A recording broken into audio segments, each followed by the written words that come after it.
welcome to a very special edition of previously unseen clips from this series of Would I Lie to You? Joining David Mitchell tonight are Claudia Winkleman, Dan Walker, AJ Odudu, Samantha Morton, Miles Jupp, Roisin Connerty, Sara Barron, Chris McCausland and Gemma Kearney. And joining Lee Mack tonight, Bob Mortimer, Sara Pascoe, Mr. Motivator, Ed Gamble, the Rev Kate Bottley, Sophie Herman, Dr. Xand van Tulleken and Cindy V. And so we begin with round one, Home Truths, where our panellists read out a statement from the card in front of them. To make things harder, they've never seen the card before. They've no idea what they'll be faced with. It's up to the opposing team to sort the fact from the fiction. And AJ is first up tonight. For dinner, I often eat an entire packet of cream crackers. Please, team. Just cream crackers? Yeah, for dinner. Like, the whole dinner is a packet of cream crackers. Do you have this when you have dinner alone or with other people? Combination of the two. Hang on. With other people, do you say, don't worry, I'll cook, and then come round? There you go. Don't worry, I've got us a packet each. That's me shaking the cream crackers in case you want.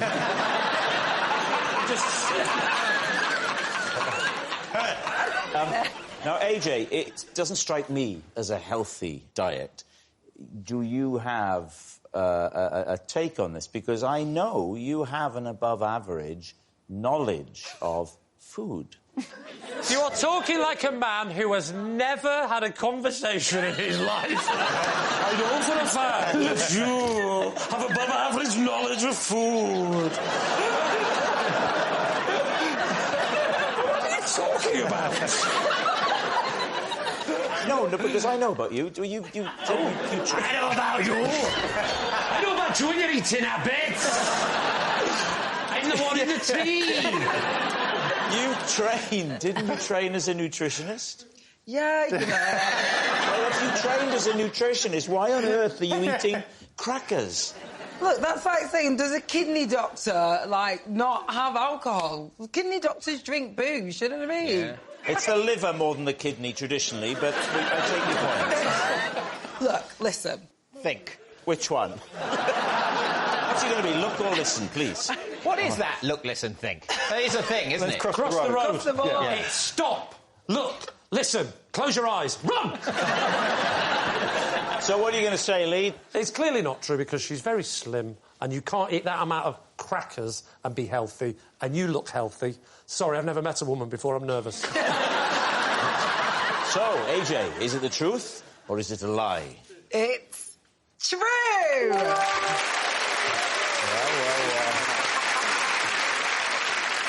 Sophie, you're next. OK. I once ruined Oktoberfest for 2,000 people with my Miley Cyrus impression. When did this happen, Sophie? It happened around 3 years ago in Munich, where they host the only Oktoberfest that matters, because that's the original. How did you ruin it for everyone? What happened? Well, I was at my favourite tent. It's a series, the Oktoberfest It's a series of tents. And the idea is you just get together... Get together, you sit in these kind of booths and have 1 litre of beer, which is a Maß, not a Stein, which every English person seems to believe. It's not called a Stein. It drives me crazy. In German, it's wrong. It's a Maß. Anyway, I can drink 6 without vomiting. Woo! 6 litres, that's 12 pints. And without vomiting, well done. Yeah. So you're in your favourite tent. I'm in my favourite tent. And there's about 2,000 people in there. Exactly. Yeah. The tents host different capacities. This tent is quite small, so it's only 2,000. Sounds quite large to me. I mean, I would say as tents you clearly go. haven't been. Yeah, but I'm saying I have seen tents, and I'm saying what I would call quite a large tent would still not hold 2,000 people. Well, we're not talking about the Millets family tent. It's more of a marquee-type tent. Yes, what I'm trying to do is impose some sort of broader context to this conversation about tents, because we're going to go mad if we start calling tents that contain 2,000 people small tents. Otherwise, we've lost all respect for adjectives. So, we were all in our Oktoberfest outfits, in the dinner dress, And Dinner dress. Dirndl, darling, dirndl. You would sorry. be wearing a lederhosen, but then I haven't seen your calves, so... You certainly don't want to. Sure about that.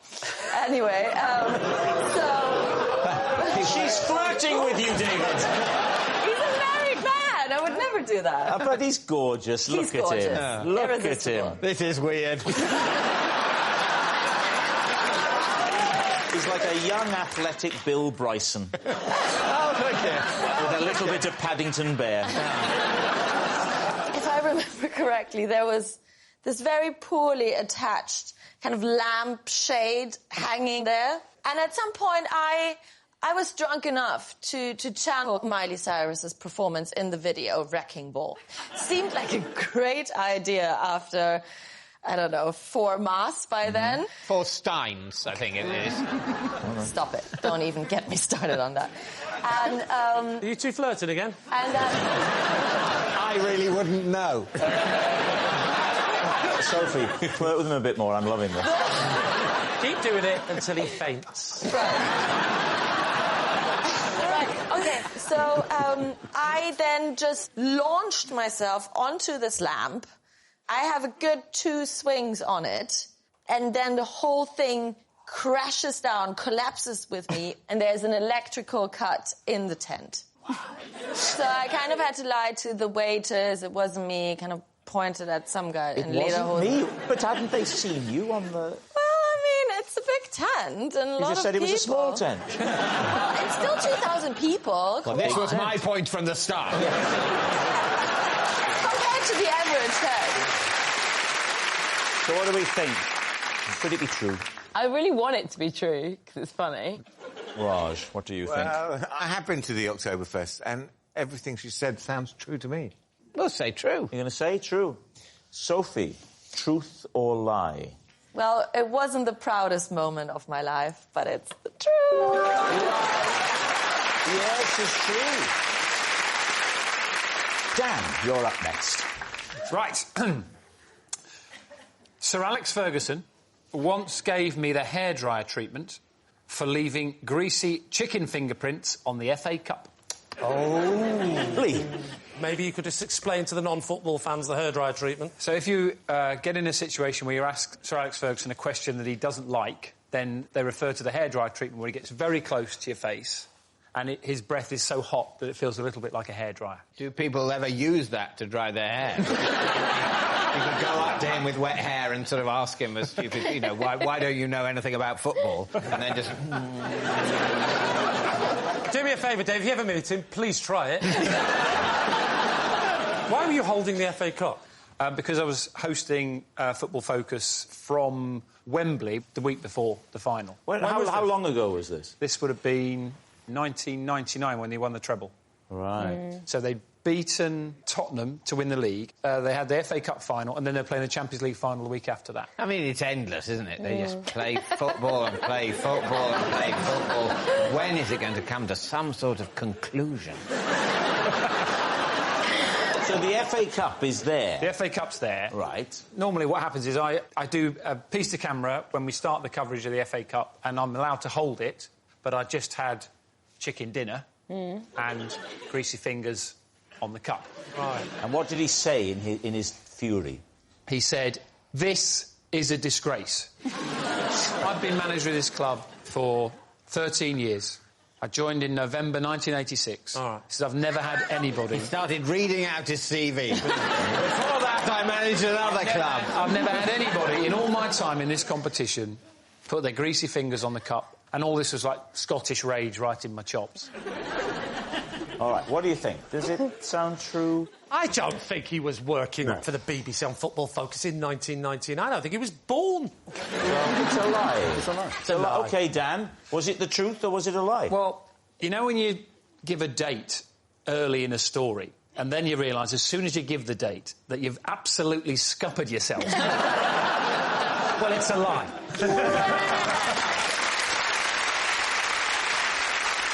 Sarah, you're next. I once did something completely inappropriate while under the influence of Anesthetic. Oh, right, Lee. First of all, what were you under anaesthetic for? I suffered a very severe break of my ankle. Where was this, Sarah?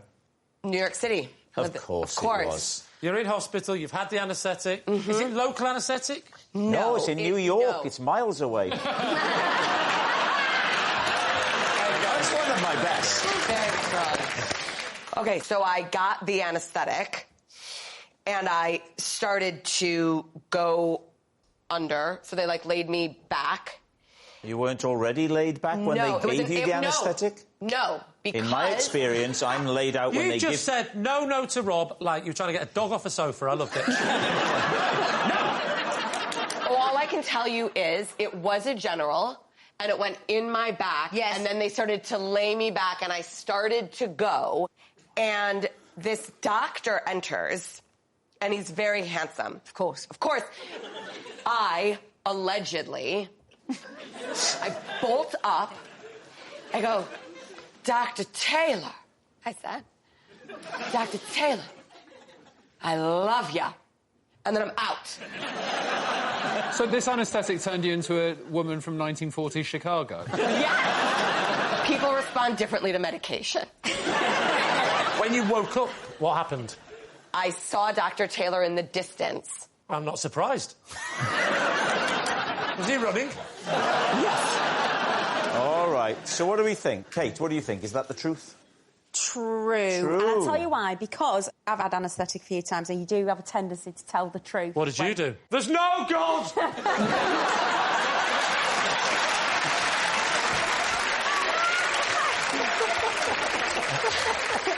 what are you going to say? I buy it. You say true. True? Two truths. We'll say it's true. They're saying it's true. Sarah, truth or lie? It is... true!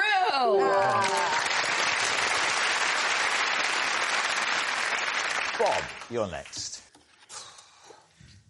I once plucked a seagull out of the sky with my bare hands just because my mate Dennis bet me I couldn't. David's true. Yeah, true. Go on. Where were you? On Redcar Beach, northeast of England. What were you doing? I was eating chips. The bird comes for the chips. That's a classic North East chat-up line, isn't it? Like, birds come for the chips. So which hand are you holding the chips in? I think it was the right, because as I remember it was... That's your left. Yeah. That's your left. Your left. And are you left or right-handed? I'm right-handed. OK. You've kept your dominant hand for bird catching. It's ready. Not just bird catching, there's all sorts goes off on Redcar Beach. And so do you catch it with one hand or two hands? I caught it with one hand. Just like that? Yeah. When was this? This was about 77, 78. Years ago. You're looking good. It was the early days, actually. It's very prevalent now, isn't it, them swooping down for ice cream. Yes. But in those days, it seemed quite a rare event. You could hold your chips, that was part of the game, and keep hold of them, let a pigeon get them, and, you know, let it take its... A pigeon, you say? Seagull. Seagull. Sam, what are you thinking about this? I think it's not true. Because they're massive. Oh, it's a big bird, yeah. Yeah, they are massive. And in 77, how big would you have been in 77? 6 foot, 6'2". Something like that. So, Miles, what are you thinking? I think it's true. And if not true, it's a sort of charming kind of Ken Loach film. Well, this puts David in an unenviable position. David? I still got it. I'm not saying you haven't got the speed, but you've got to connect with the leg of a large seabird. It's not a leg, is it? The seabirds have legs. What do you call it? You know that thing that their foot is attached to? What would you call that spindly bit that goes up to their body? Well, now you say it, it's a leg, but doesn't that seem a bit odd that birds have legs? You know when you get served a chicken or a turkey? It's a chicken leg. Exactly. So, come on, what's it going to be? OK, I'm going to go lie. Oh. You're saying... Are you sure about that? No, I'm not sure about it. But lie is the answer you want to put forward, is it? Lie is what I'm going with. He says it's a lie. Bob, truth or lie? I was telling a lie. Oh,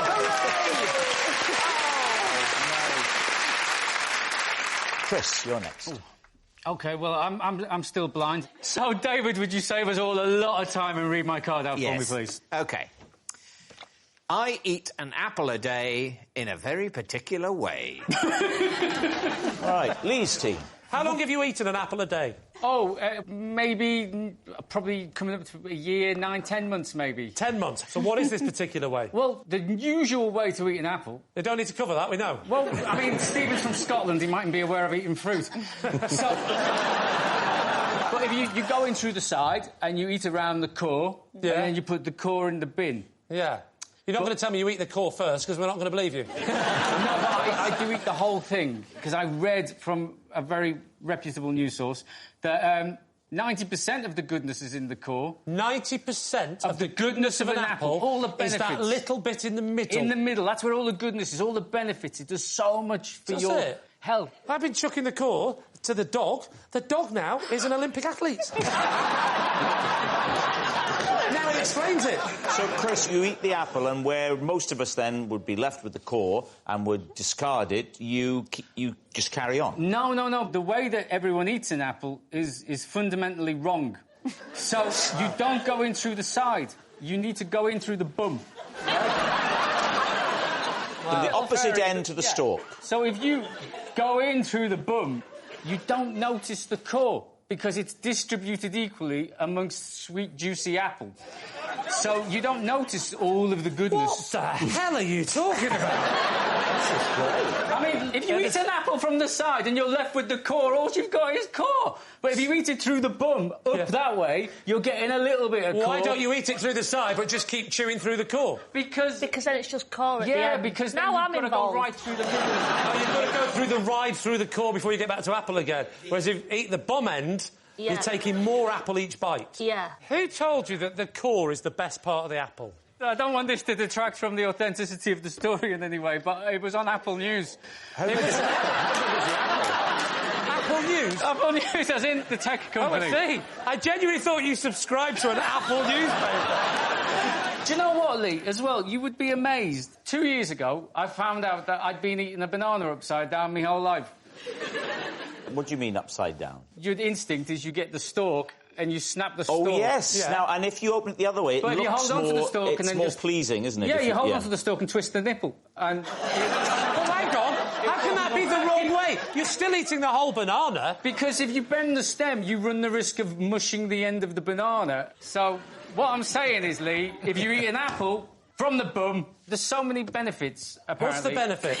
Everything except for curing blindness. So,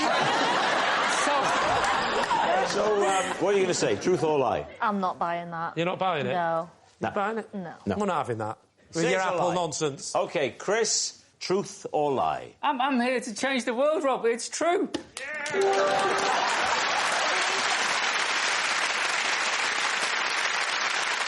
Ed, you're next. I used to pretend to be German in order to chat up girls. All right, David C. When did you do this and under what circumstances? 1943. This is probably between the ages of about 17 and 19. Why German? So, I grew up in Wimbledon. Yes. Oh, that explains it. And me and my friend Josh... during Wimbledon, we used to go out in Wimbledon Village and pretend to be Boris Becker's personal assistants. Imagine Lee is... A woman. A woman in a sandwich shop. Now, please do it. Hi, I'm Helmut. This is my friend Herman. We're here for the Wimbledon tournament. We're Boris Becker's assistants, yeah? That is very, very sexy, isn't it? This is a lie. And did it work? Yes, we slept together. So what is your job as a personal assistant? I worked for Boris for many years and he got rid of me. What is it you do so well? His laundry, prepare his snacks. Prepare his snacks? Prepare his snacks, etc. I hide his earnings from the German taxman.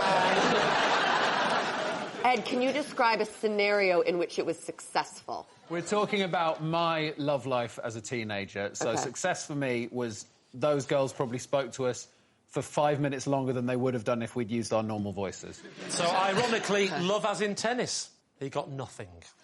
Not a funny joke, but a lovely link. But this lasted for 2 years. 3 years. Dry years, which is appropriate as well. Are you still friendly with Josh? Yeah. And what do you guys do now? Like your normal grown-ups now? He's got, like, kids and stuff, so... Cool. I mean, she still thinks he's German. So what are you going to say? Truth or lie? We'll say true. All right, they're saying true. So, Ed, were you telling us the truth, or is it a lie? It was... True!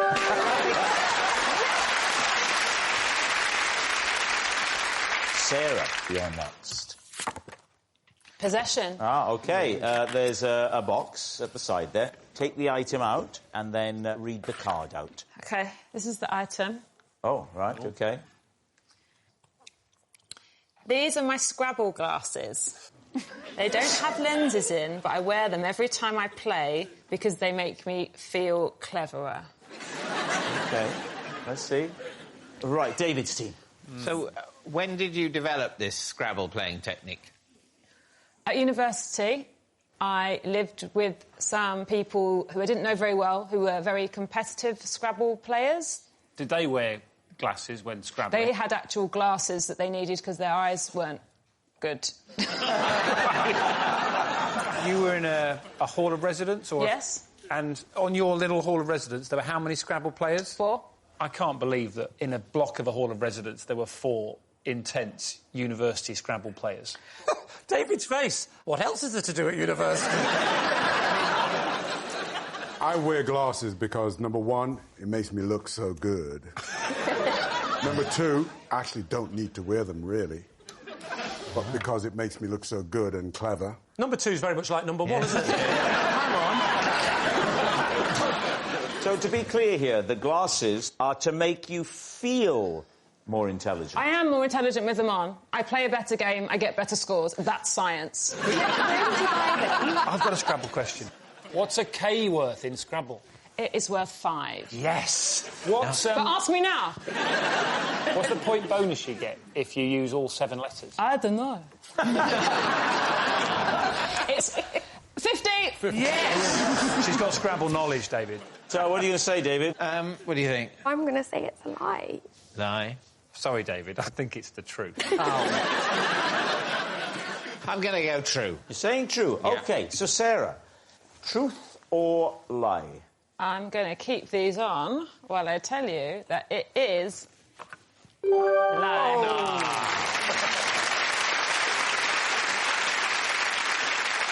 Xand, you're next.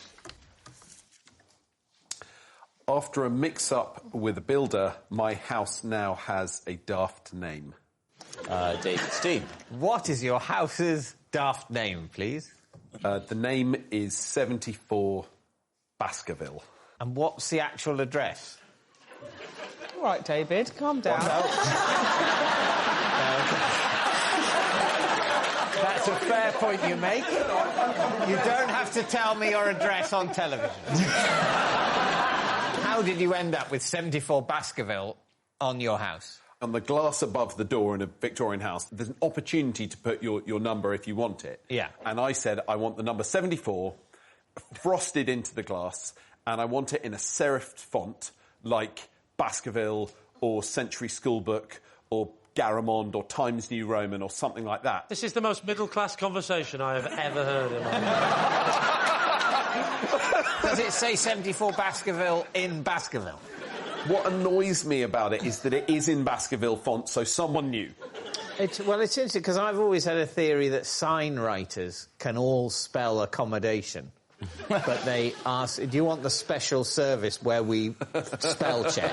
It's twice as much. And then people say, no, we can spell check. And then they come up with their idea of how to spell accommodation. The sign writer goes, OK, that's what we're putting, knowing that it will foreshorten the time by which the sign will have to be redone, because people will be embarrassed to have accommodation spelt wrong. Anyway, that's just my theory.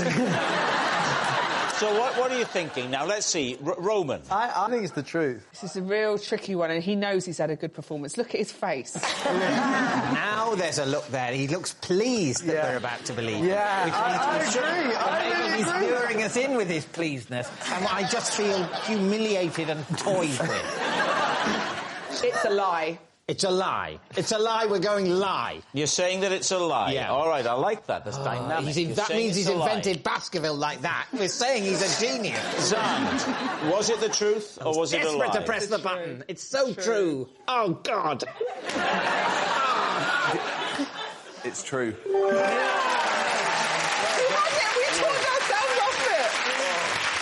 Yes, it's true. And look at this. Here's a picture of it. Look at that. And finally, Lee. I once got locked in the crypt after midnight mass. Luckily, I managed to escape using nothing but the contents of a box of Christmas crackers. David's team.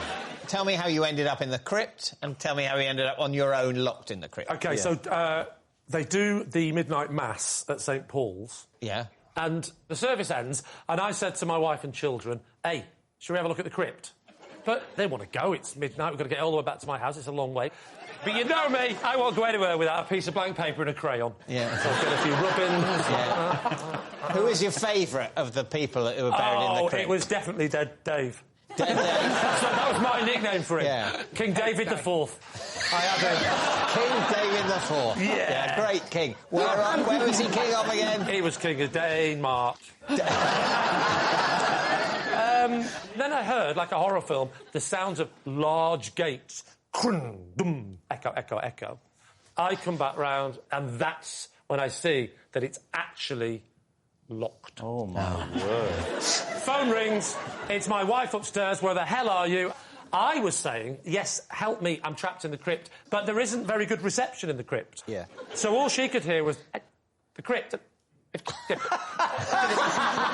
it on the train and the microphone. Right. Norman Collier. I said, a little bit, yeah. Why did you have crackers with you? So, outside the crypt, there was a table, had a bit of holly, a few crackers, just a few bits and bobs, and I was able to reach through, and I managed to grab that cracker and think there must be something in here that can help me. And luckily, it was one of your quality crackers. You know, sometimes you get a cracker where you think, I'll actually keep that. Yeah. I'll keep that gift. Yeah. And it was a blowtorch.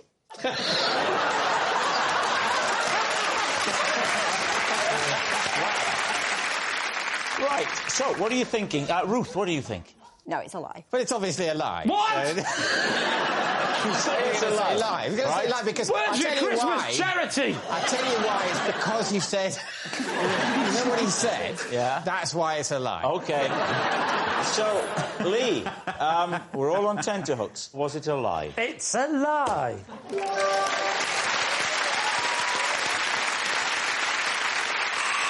Well, that's all we've time for on this special edition of Would I Lie to You. Thanks very much for watching. Good night.